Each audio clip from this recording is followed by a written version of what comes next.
Hello বন্ধুরা, সবাই কেমন আছো? আশা করি বেশ ভালো আছো। আবার একটা নতুন রান্না নিয়ে তোমাদের সামনে হাজির হলাম।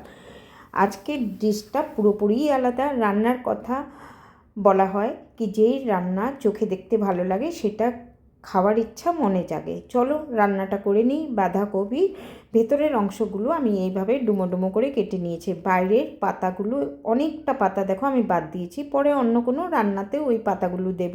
এই যে আলুগুলো আমি পিস করে ধুয়ে রেডি করে রেখেছি, পেঁয়াজ রসুন আদা সব রেডি।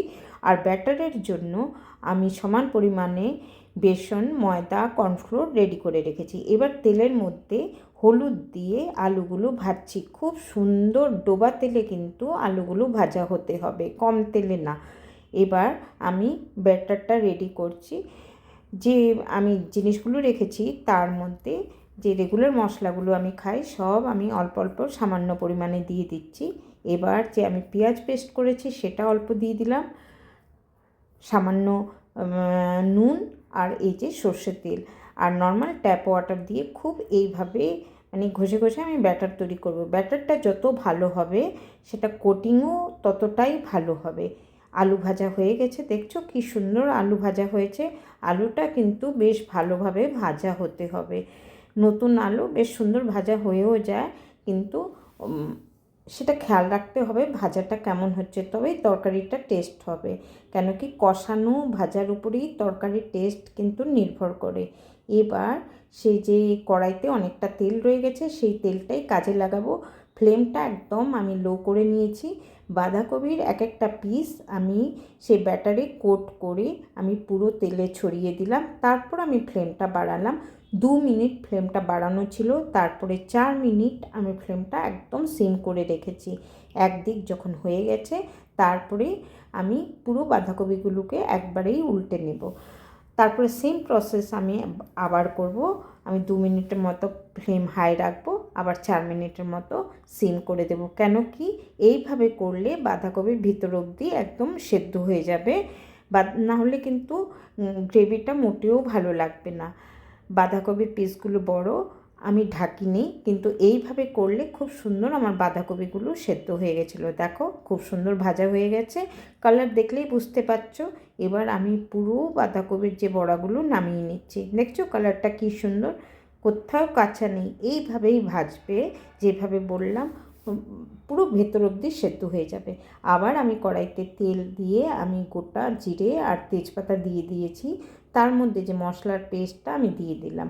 এবার কষাতে থাকবো যতক্ষণ না অর্ধেক হয়ে যাচ্ছে। আমি এখন কাঁচাতে নুন দিইনি, একটু ভালো মতো কষিয়ে নিই তারপরে নুন দেবো। তোমরা ইচ্ছা হলে এখনও দিতে পারো, এমন কোনো নুন আগে আর পরে নুন দেওয়া নিয়ে কোনো অত ব্যাপার হয় না, কিন্তু আমি একটু পরেই দিই নুন। যাই হোক, আমি নুন দিয়ে ভালো মতো কষিয়ে নেব। যখন ভালো মতো কষানো হয়ে যাবে তার মধ্যে রেগুলার মশলা, দেখো তেল ছেড়ে দিয়েছি।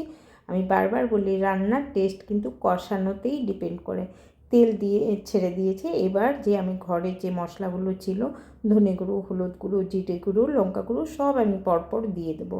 আমি মশলাটা গুলে রাখিনি, আমি ভুলে গেছি। এইভাবেও দেওয়া যায়, কোনো ব্যাপার না। আগে আমি একটু ভালো মতো ভেজে নেব, ভেজে তারপরে সামান্য জল দেব যেন মশলাটা ভালো মতো হয়ে যাক।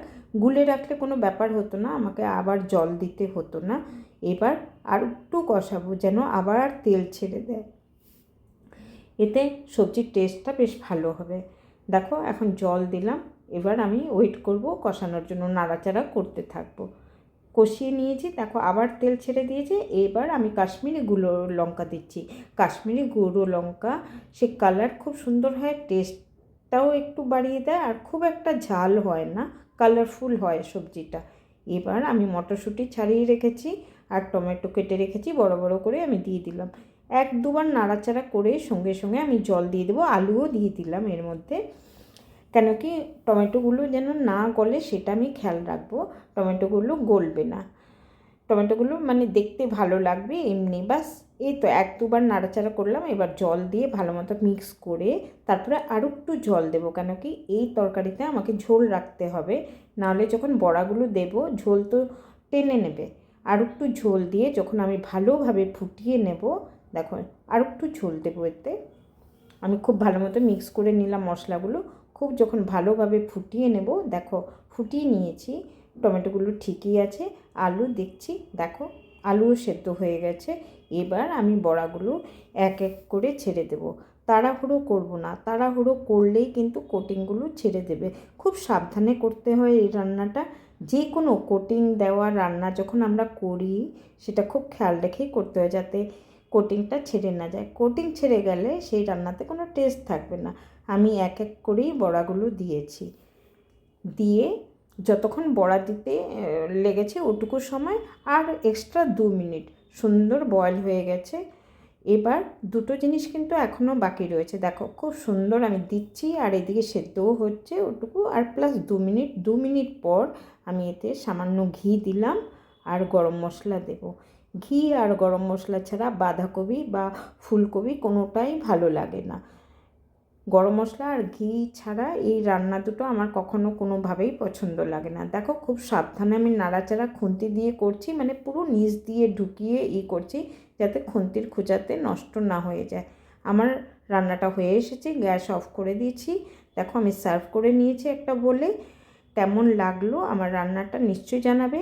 আর এই রান্নাটা আমার মেয়ের খুব পছন্দ, ও ঘরে থাকলে সবসময় আমাকে জেদ করতো এই রান্নার জন্য। আমি অনেক দিন পরে এই রান্নাটা করলাম, কেমন লাগলো নিশ্চয়ই জানাবে।